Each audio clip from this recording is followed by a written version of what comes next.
MIRRORS is a 12-week workshop program delivered by S.H.A.D.E that endeavors to give voice to knowledge and understanding, a sense of community, and practical ways to move forward in the journey toward healing from being a victim survivor of intimate partner violence and/or family violence, to a place of confidence, strength, hope, and resilience for each woman participant in our program. There's an overarching goal to what we do here at S.H.A.D.E, and that is to support women to heal from gender-based violence. And then we have 3 objectives to our MIRRORS.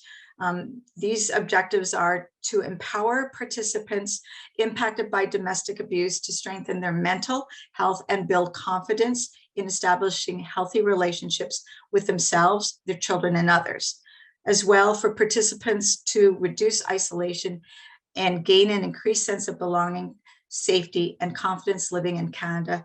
And lastly, for participants to reduce and/or eliminate their exposure to an incidence of domestic abuse situations. For example, some of our participants have been in multiple abusive situations. So it tends to be a pattern, and that's what we're hoping to break. In terms of who utilizes the program, it's open to immigrant and refugee women, 18 plus years, who have experienced gender-based violence, family violence, and they're more than welcome to participate in MIRRORS. Some of the key features that contribute to the program's efficiency, I would say, is first and foremost the content. So there is a sequenced lesson plan for the 12 weeks that help guide each participant to understand their and others' experiences of domestic violence, and various topics are included in that. We use interpreters and handouts in many languages, thus removing language as a barrier to participating. We also use a mix of whiteboard, flip charts, PowerPoint slides, interactive activities, video clips, and role playing. So we're reaching that whole person because everyone learns in a different way. This program, depending on season and weather conditions, is flexible so that it can be delivered indoors, outdoors in a park, which we have done, via Zoom, although I would like to say that the latter is the least desirable. We're trying to break isolation. We offer free bus tickets, free childcare, free transportation, and free healthy meals. Another key feature that contribute to the program's efficiency would be the facilitators. They have the professional and personal skill sets to facilitate a sensitive program like this, and to create a culturally safe space for women to participate and articulate their experiences and heal, one session at a time. The last key feature that I think is a promising practice is that we offer our women the opportunity to be supported through our directed empowerment, one-on-one support services, as well as to attend our new group program, which is called Embrace Immigrant Women and Their Children, Building Resilience Together, which focuses on other topics of interest that they have identified as a need. So once you approach us showing interest in this program, we would first do the general intake for the S.H.A.D.E program. At this point, we would also assess if you're in any immediate danger and create a safety plan right away, if that is the case. And then we would do a screening for the MIRRORS program. It would be much more in detail regarding the traumas you might have faced, but also your childhood, your ideas of relationships, and also just practical things like, do you have any dietary preferences? Would you need help to get there? Childcare. So we would make sure our programs are designed in a way to address all those issues that do come up in this pre-screening, and also to be mindful that some things can be more triggering for other people to have additional help on site, like a therapist, or make sure we're doing something for self-care that day if it's a very heavy subject that brings about a lot of recollection of the trauma that they have experienced. And once they do sign up, they feel they're ready to attend. We do have a confidentiality agreement that all participants have to sign that, hey, this is a safe space, information shared in this space should not be, talked about elsewhere. And throughout the week as well, if they are at any point triggered or need any additional help, we have other services that we can support them through. So some of the outcomes achieved, women have left abusive relationships, some towards the end of the Mirrors workshop program, some shortly after the workshop program ended. They have changed their thinking and emotional outlook, which in turn has helped them to change their behavior in positive ways. For example, they're no longer thinking of themselves as victims. Rather, they are now thinking of themselves as amazing, courageous women who've not only survived incredible abuse, but they have gained their sense of independent thinking, a vision for the future, and are able to start goal planning in order to achieve their dreams.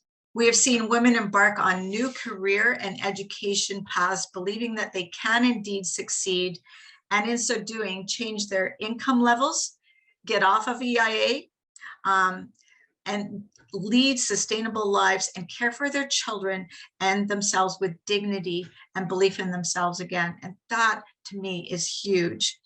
We've seen women transformed from timid, fearful, depressed persons to courageous, bold, and joy-filled individuals with a firm belief that the present is much better than the past and the future awaits them. There are also some unintended outcomes of the program, such as we see like a lot of friendship between participants, which is very plausible considering they have shared experience.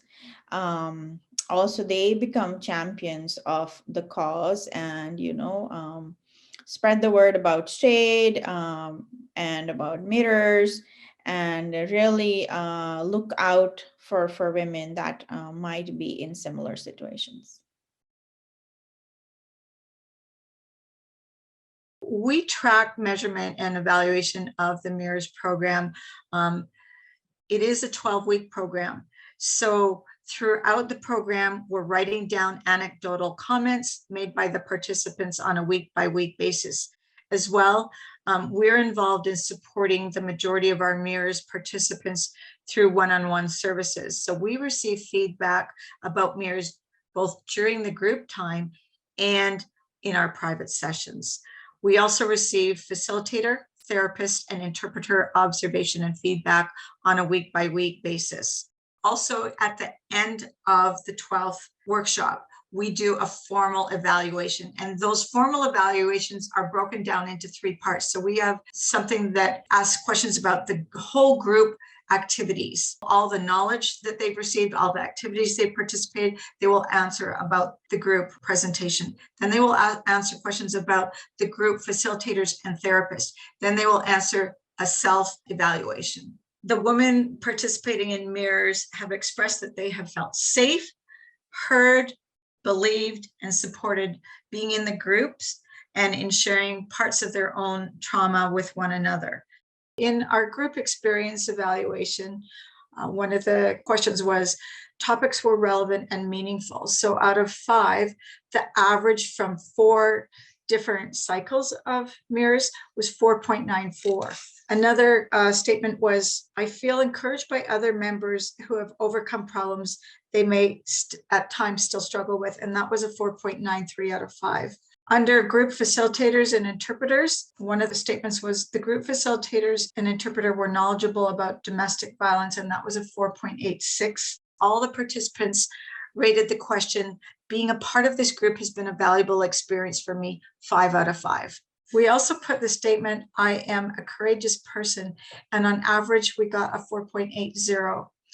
It has been really, really difficult for these people to believe that they actually are courageous when they, in fact, are. One feedback that we have heard from a past participant of the Mirrors program, and I will read it out to you, is, I am an immigrant woman living in Winnipeg. I am also a survivor of domestic violence. Before encountering S.H.A.D E, I felt shame, aloneness, and many other negative feelings associated with my experience with domestic violence. S.H.A.D E staff really took the time to understand my situation, empathize with me, and develop a plan based off a personal needs assessment. I was guided through some of my mental health areas of trauma and provided information, tools, and direct support needed to build confidence and make healthy decisions.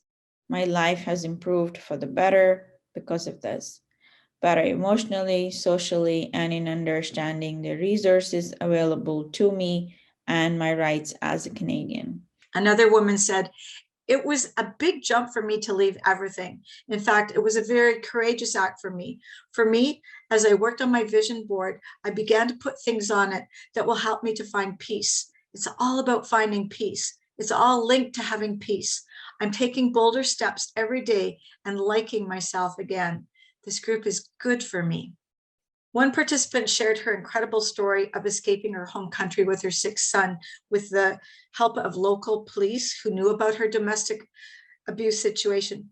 She believes that she is fortunate to be alive today. She expressed to the group that she is not the same woman today as when she first began the Mirrors workshop, stating that each week's material that we cover is point on and extremely helpful in her journey of healing. Another participant shared with the group that coming to and participating in the Mirrors workshop has helped her to realize that she is not the only immigrant woman who experiences domestic violence. She said that now she believes in her heart that she is fully capable of raising her son responsibly and making good decisions to benefit both herself and her son. Her confidence has grown and she beams with such a big smile. Advice that I would give to other organizations that are looking to implement a similar program as Mirrors would be know the need in your specific area. Build solid relationships with community stakeholders. You cannot do it alone. Put together a very solid team. You need a program coordinator, you need facilitators, at least 2 facilitators. You should have a therapist or a counselor on site, and you need childminders and you need interpreters. Check whether they're familiar with some of the terminology. For example, how to interpret the word consensual or non-consensual. It's a big deal when you're talking about domestic violence. Skills required to deliver the Mirrors program are, it would be very advisable to have some form of trauma-informed training, professional training in either social work or family therapy or psychology would also be an asset.